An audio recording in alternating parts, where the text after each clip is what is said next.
Hello everyone, welcome to MediaNama. I'm Sarasvati. Today we have with us Manisha Kapoor, General Secretary, Advertising Standards Council of India, or the ASCI. The ASCI has recently released a report on influencer marketing, which talks about how influencers, brands, and marketing agencies can come together to engage with the consumers better. And we'll know more about the report from Manisha herself. Let's get right into it. Hello, Manisha. Happy to have you here. Yeah, hi, sir. So, Glad to be here too.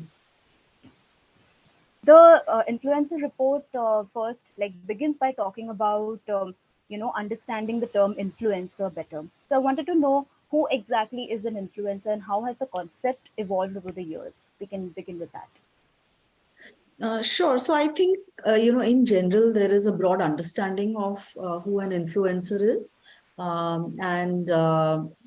So they all, in a sense, are content creators and they create interesting content.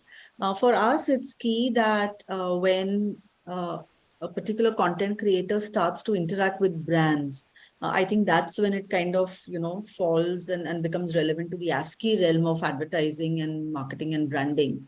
And I think in that sense, we have a very specific way in which we look at influencers is, these are people who start interacting with brands and start to put out content which is commercial in nature. And that's how we would look at influence. And how do you think has the understanding and awareness of users about influencer marketing changed with time? Yeah, so I think it's something which is becoming more and more prevalent, more and more used, and I think more and more brands want to explore, the idea of working with influencers. So I think everyone is really in, a little bit of an experiment mode. I think to see what works best with influencers. We also have to remember that it is an evolving kind of relationship and partnership. And I think over the years, there would be many newer kind of ways in which influencers and brands and consumers would come together. But I think at this point of time, as I said, it is something that people are very keenly interested in. The initial results seem to be, ones that brands believe could be very, very effective for them. And therefore, I think there is a great interest in this partnership. And even from a content creator or an influencer's point of view, it is the ability to monetize, what comes very naturally to them, which is about creating interesting and good content. So I think there is a win-win from all parties, and which is why there is, I think, great interest also in exploring how this can be taken forward. So, when we say that there's a great interest in this area of marketing, I wanted to understand what are the factors that have sort of boosted influencer marketing in the last few years. Was it just the pandemic, or there are other external factors too? Yeah, so I think, I'm sure, as you know, a few years ago, this would have started in a very organic way, right? Where you just Hmm. had a platform which you could use to express yourself. So whether it was, your interests or what you were doing, it was really more organic kind of, and platforms were being used more for expression. I think at some point of time, and the pandemic certainly would have contributed to it, I think the idea of these platforms being used for commerce and not just for expression, I think has gathered ground.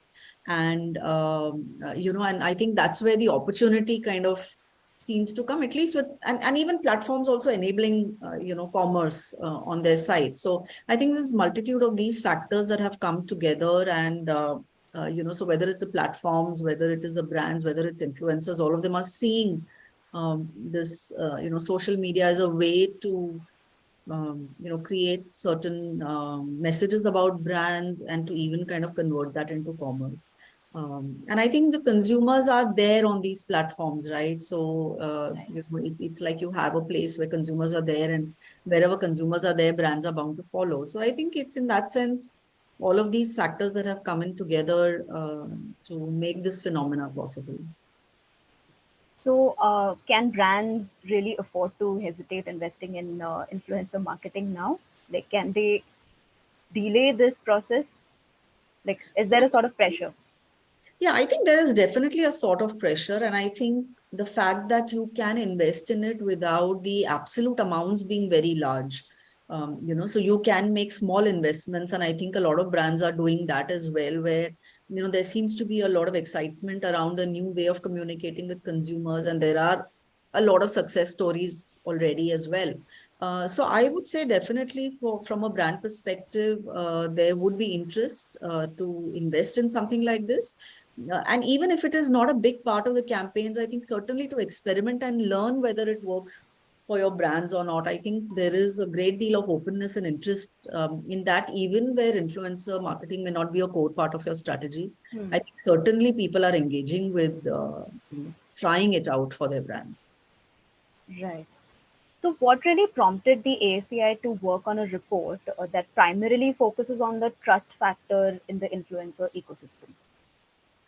So as you know, I mean, for ASCII, consumer trust in advertising is what we seek to maintain. The fact that advertising should be honest, should be truthful, should not exaggerate, should not mislead consumers, should not be harmful to them. And that's the core reason that ASCII exists, and that's really at the very center of ASCII's agenda. And I think, given how important influencers are becoming to the advertising ecosystem, the way that brands are, kind of funding that industry. I think a lot of that comes because audiences trust influencers, and therefore it's very important in this whole equation for both brands and influencers not to forget that it is consumer trust which is fueling the creator economy. And what do we need to do to safeguard that? It cannot be like this golden goose that is giving you returns, and then you kind of diminish the value of that trust and that you take advantage of that trust, because that is then not sustainable. At some point of time, Hmm. consumers will tune out if they find that they are being taken for a ride, or they are not, influencers or brands are not being transparent. So I think it is really in the brands and influencers own interest to make sure that consumer and audience trust remains high. And that's what ASCII is also saying, that and the report that we did just before this one, the influencer trust report, Hmm. clearly shows that transparency is the number one reason why consumers, trust influencers, and the lack of transparency is the number one reason why they would go away. And I think brands and influencers who think that, hiding the fact that they are working together is the strategy to go. I think the consumers have a clear message that, that's not true. And they don't mind the fact that you are selling them something, but so long as you are transparent about that. So don't hide and sell something to them. If you're open about what you're doing, they do trust influencers and brands. Right.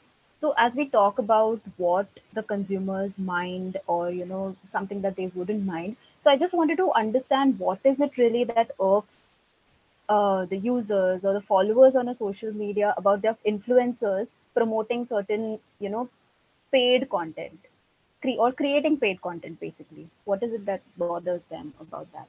Yeah. I think, I mean, if you talk of consumers today, and particularly the ones who are online, and that's the primary audience for influencers and brands that are on digital, I think you see that there is an evolution in consumers, and the idea of commerce and trust being opposite is no longer true. I think consumers are also there on these platforms to learn about brands, to learn about different products. A lot of discovery of different products and brands happens there, and that's valuable to consumers, and that is why they are on these platforms.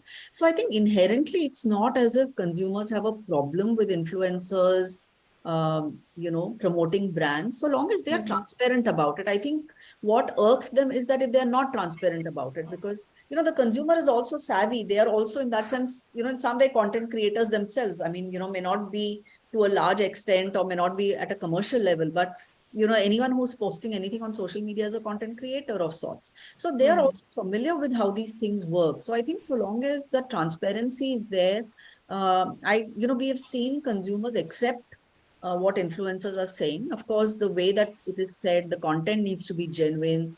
The influencer needs to have done their own research in the way that they are talking about the products or brands that they are promoting. And it has to be something which is done in their style. And I think that's important. You suddenly, it's like a friend, or someone, and there is a way in which you expect them to talk, or their tonality or their language. And one day they suddenly start talking in a very different way. That kind of puts you on your guard saying what's happening here, right? So I think it's also important for influencers, and we've kind of said this in our report, is not to be a puppet of the brand, but an interpreter of the brand for their own audiences.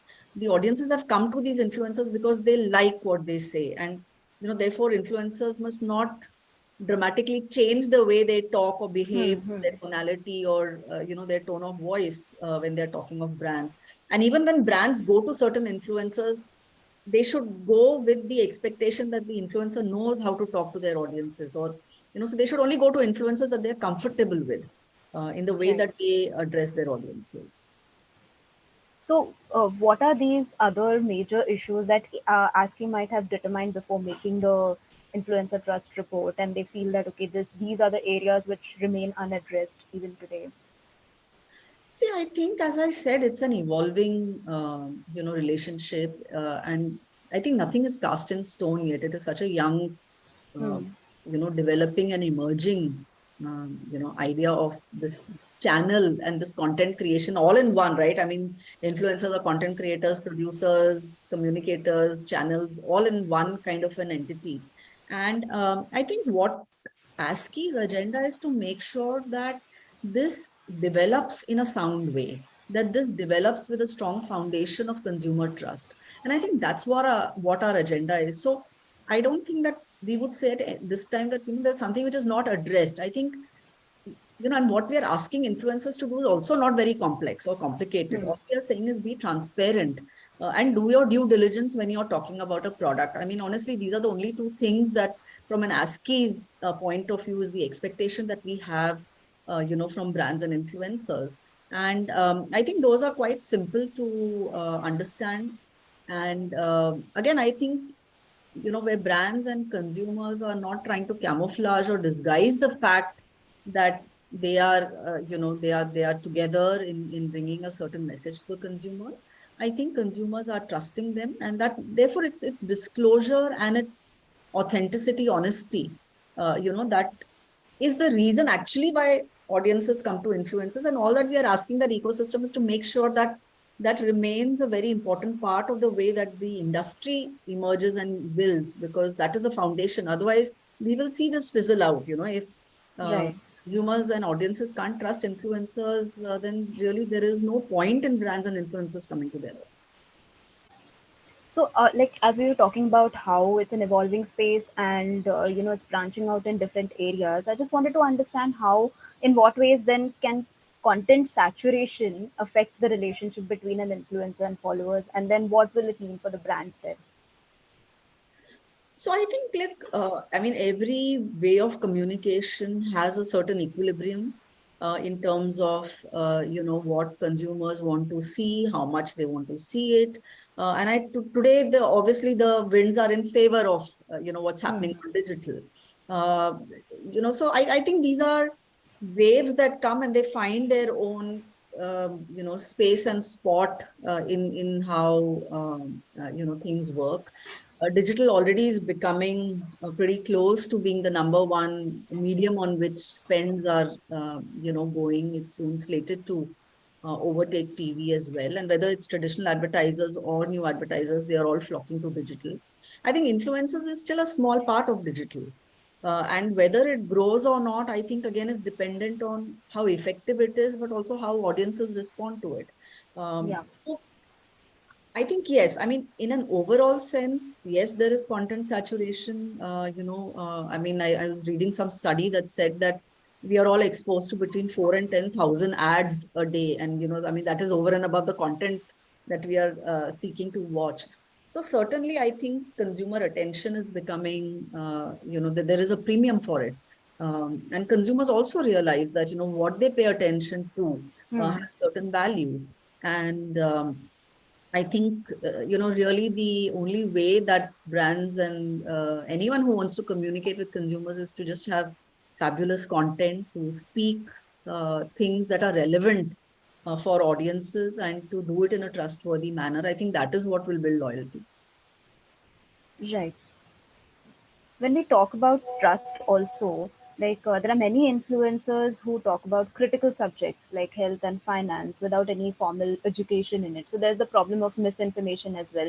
So, in what ways can advertising and marketing guidelines like the ASCI has put out can go beyond the disclosure norms to address this issue of misinformation, which is actually getting serious? Yeah, no, you're absolutely right. I think there are a few critical categories, where influencers have to kind of take on that extra responsibility. So, things like finance, education, healthcare. I mean, this really impacts consumers' life in a very, very direct and very significant ways. And I think there are some concerns being raised, on these issues by even different sector regulators. We saw recently that SEBI kind of, Hmm. put out its concerns on the fact that everyone is giving advice and they are not necessarily trained. I think when influencers talk about these subjects, I think they must talk from their own experiences and Hmm. not try and come across as a sector expert if that is not their area of expertise. I think that's number one. And I think number two, again, making sure that consumers are aware of the risk factor in taking their advice of any sort. So, for example, if it is healthcare, to make it very clear that this is not meant to be a diagnostic or that certain things, if you have certain conditions, must be done under medical supervision. Or the fact that if you're talking about, let's say, financial investments, to make sure that you tell consumers that you must invest as per your risk appetite, that there is a risk in these investments inherently, that there could be a downside. So I think in the way that they talk about the categories, they must equally pay emphasis and give a full picture and not a half rosy picture to consumers just because they have to sell certain products. I do expect that in time there would be more norms that come in, as the industry develops and as these problems also kind of are revealed. I do expect certain norms to come in, from perhaps sector regulators, most importantly on who can or who can't talk about, and what topics can you talk about or not, or what are the caveats that you must give consumers, when you talk about certain things.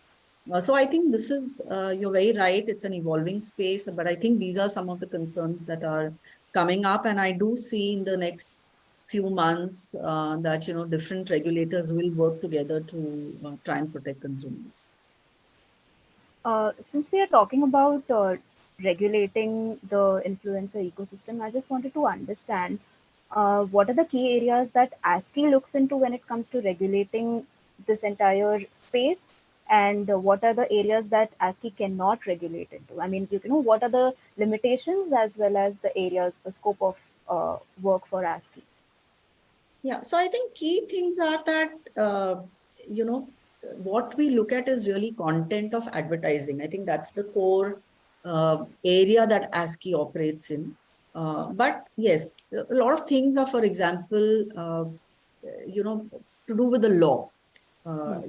so that's one of the things that we need to look at. So whether it's things like surrogate advertising, whether it's things like, again, financial investments, and there are regulators, especially let's say in the finance field, who are, who have a very strong way in which they regulate the financial markets. So I think those are issues that ASCII can support, but does not have complete jurisdiction over. But Hmm. we are happy to work closely with regulators in the larger area of consumer protection. But yes, I don't think we have the mandate to completely oversee certain sectors or certain categories. But we will work closely with the government and with the statutory regulators to see how we can assist, whatever expertise we have over the years.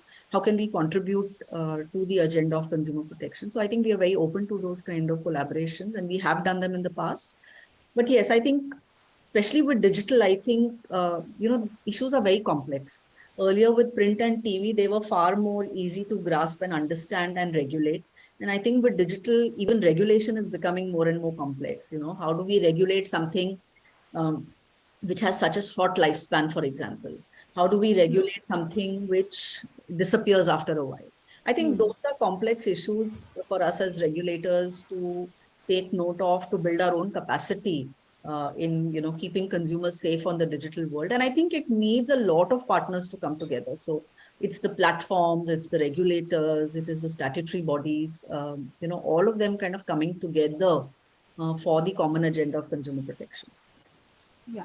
So, as you emphasized about how ASCII looks into the content part of advertising, I just wanted to understand what kind of actions would ASCII be able to take if there's a need for action of whether it's an influencer or a brand.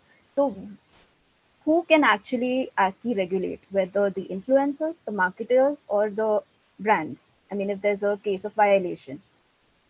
So ASCII can regulate everyone. Mm-hmm. Everyone in the ecosystem is responsible and must take their share of responsibility. And the only thing to note is that what ASCII asks for is voluntary compliance, right? I mean, that is the Mm-hmm. nature of the organization that we are, and we ask for voluntary compliance. Now, happy to state that voluntary compliance at ASCII traditionally has always been 95% and more. Which means that out of 100 cases where there is a problem, in 95% of the cases, when it is brought to the attention of the advertiser, they will make the change either immediately or after having engaging in a conversation with us. Maybe they provide certain evidence, etc., Mm-hmm. that is reviewed by the jury.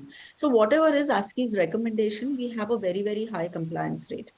Now, for the rest of it, okay, for the 5% that does not come into this picture, or let's say they are repeat offenders. So they comply, but every time they are kind of making the same mistakes again, or, so then you would assume that it is willful kind of Mm-hmm. activity. I think that is where the government has to step in, right? So you do have the Consumer Protection Act. And if you see the provisions of that act, they're very similar to the provisions of the ASCII code itself. Mm-hmm. But of course, the government has the mandate and the powers to, to enforce. Yeah, while ASCII can ask for voluntary regulation compliance, the government can enforce, Mm-hmm. can fine, it can order for certain ads to be taken off. Um, and in the case of repeat offenders, that is where the force of the law has to come in to keep the ecosystem clean. So what regulation and self-regulation, the way they work together is that self-regulation becomes the first port of compliance, where we are asking for voluntary compliance. The benefits of voluntary compliance is that it is speedy, it is quick, and it's at no cost to the taxpayer. Okay, everyone and anyone can file a free complaint with ASCII. No. So whether you're a company, whether you're a consumer activist, whether you're a government organization, whether you're an individual consumer, member of the public, anyone can file a complaint with ASCII free of cost, and we give our recommendations at no cost to the complainant. um, and it's free, it's speedy, and for example, if a consumer had to go to a consumer court or to a court of law, it takes months and years, whereas we Hmm. are able to do it in days and weeks. So those become the advantage of voluntary compliance as a system. And if that system can take care of 95% of the problems, I think that's a great value to the country. Um, as I said, for the 5% who do not comply, the full force of the law must come in. Hmm.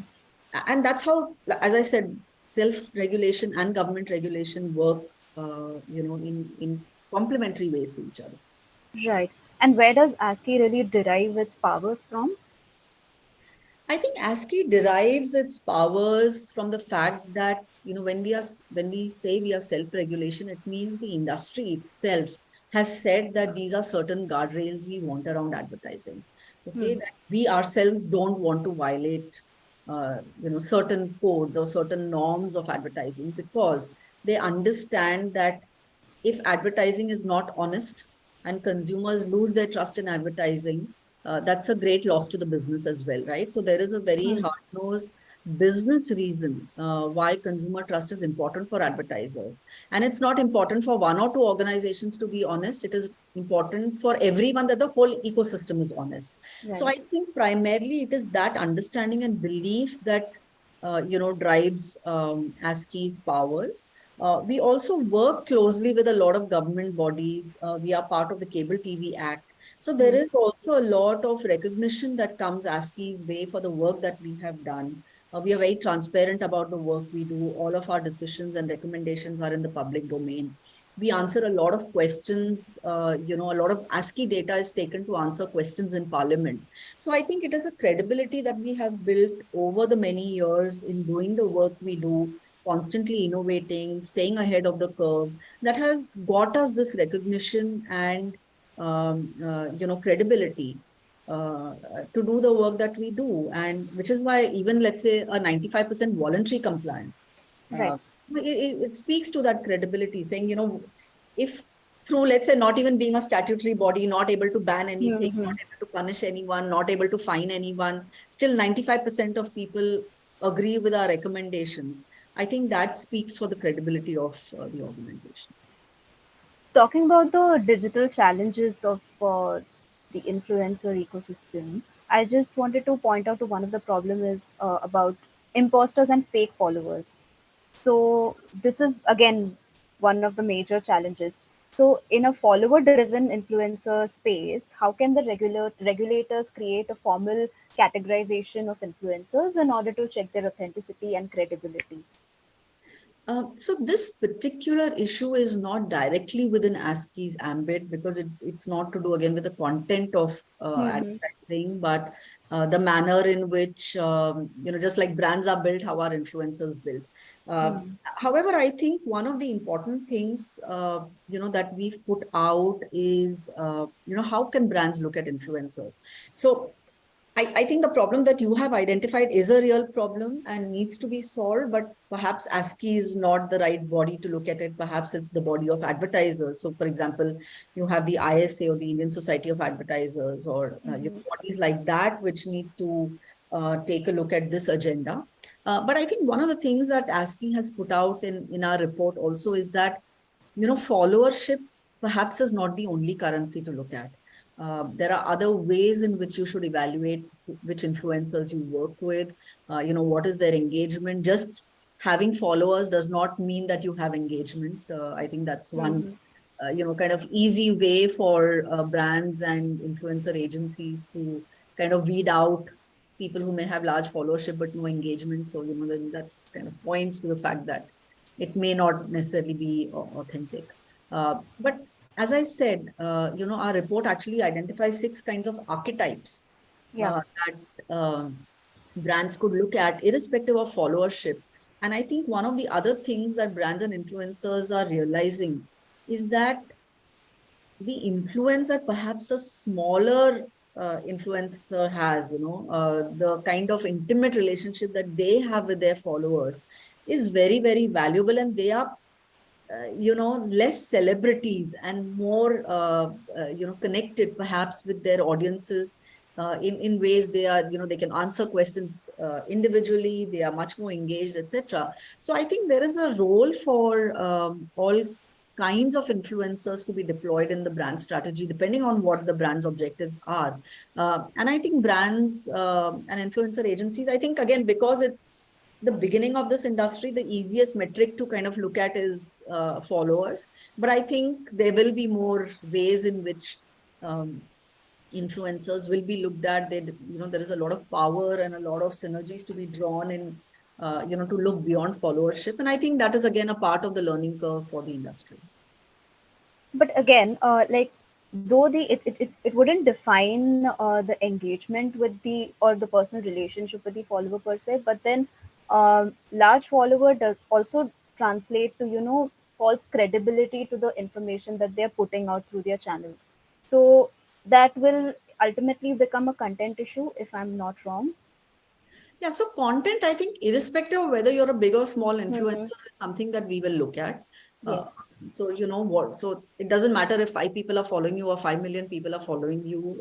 What you say to them, you have the power to influence someone. You need to do that truthfully and authentically. So, I think that is an issue which does not depend on follower size. But yes, Mm-hmm. certainly, if you have more followers, the impact of what you are saying. So, if you say something which is false, the impact of that may be much larger, and therefore it's rightfully there is attention to be paid there.